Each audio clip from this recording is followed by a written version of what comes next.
All right, let's pull back the curtain on one of the most frustrating things about travel, how airlines price their flights.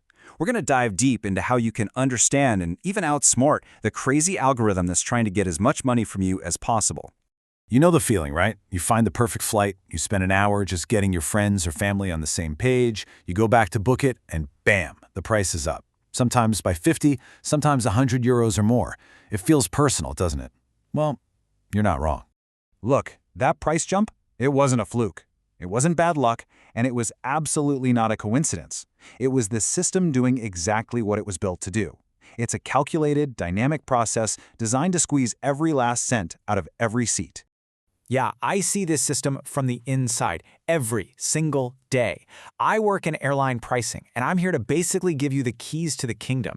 I want to show you how this whole game really works so you can stop being played by the algorithm and start making it work for you. Okay, so how does this thing actually tick? Let's get right into the mechanics of it. It all really comes down to one core idea that, honestly, most travelers have never even heard of. The whole secret, really, is something called a booking class. Now, this has nothing to do with whether you're in economy or business. No. Think of it more like a price bucket. For the exact same type of economy seat, there can be like a dozen or more different price buckets, and each one costs more than the last. Okay, let me break it down with an analogy. Picture the seats on a plane, like they're apartments in a high-rise building. The cheapest tickets, let's call them K-class, are all on the ground floor. But here's the thing, there are only a handful of them. Once they're gone, they're gone. The system just stops showing them. So now, the only tickets left are on the next floor up, the M-class apartments. It's the same seat, same view, same everything, but the price is higher just because you're on a higher floor. But here's the kicker, and this is really important. The system isn't just sitting there waiting for you to buy a seat.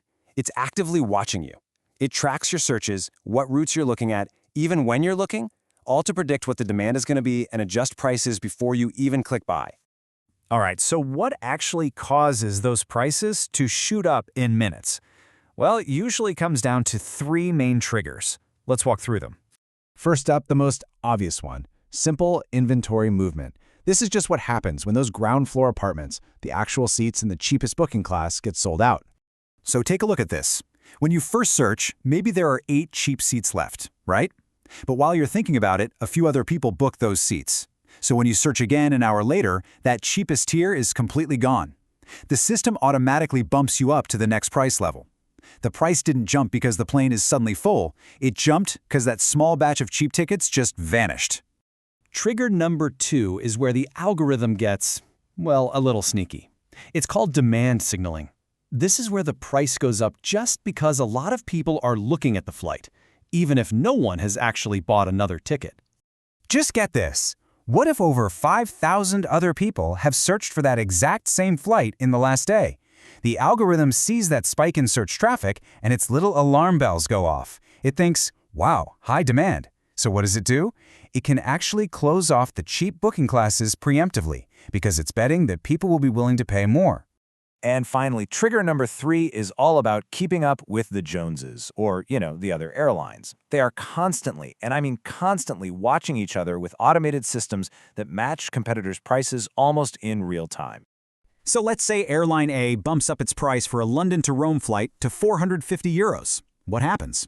Airline B's system sees that, and boom, within minutes, it automatically matches that price. It's just not going to leave money on the table.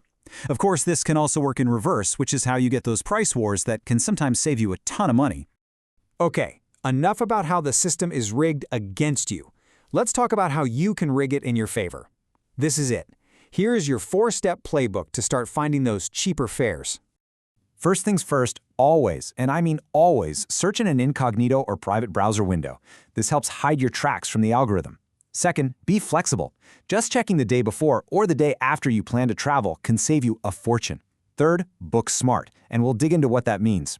And fourth, compare different websites. The same seat can be sold for different prices on different platforms, so you gotta shop around. Let's zoom in on that book smart idea because this is a big one.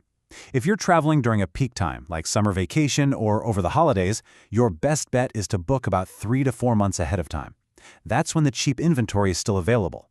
But if you're traveling off-peak, like a random Tuesday in October, the airlines often slash prices in the last 2 or 3 weeks just to fill up those empty seats.